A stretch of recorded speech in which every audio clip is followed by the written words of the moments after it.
জয়গুরু। আপনাদের প্রত্যেককে এই মাধ্যমে আমি একটা আনন্দের সংবাদ জানাতে চাই।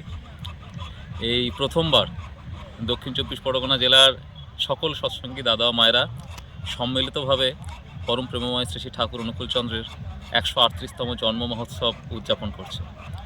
পরম পূজ্যপাদ শ্রী শ্রী আচার্যদেব এই উৎসবের নামকরণ করেছেন ধৃতিপালিনী মহোৎসব। পরম পূজ্যপাদ অবিন দাদার নিরন্তর প্রেরণায় আমাদের এই উৎসবের প্রস্তুতি পর্ব চলছে।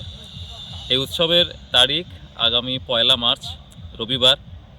আমাদের বারুইপুর শহরের অতি সন্নিকটেই বারুইপুর কেন্দ্রীয় সংশোধনাগার আছে, তার সামনের মাঠেই উৎসব। সেই উৎসবের প্রস্তুতি চলছে। আমি এই মাধ্যমে আপনাদের প্রত্যেককে, যারা শুনছেন দেখছেন, প্রত্যেককে আন্তরিক আমন্ত্রণ জানাচ্ছি ধৃতিপালিনী এই মহোৎসবে। আপনারা সবাই নিজেরা তো আসবেন, নিজেদের পরিবার, পারিপার্শ্বিক, পরিচিত যত মানুষ আছে তাদের সবাইকে আপনারা ধৃতিপালিনী মহোৎসবে নিয়ে আসবেন।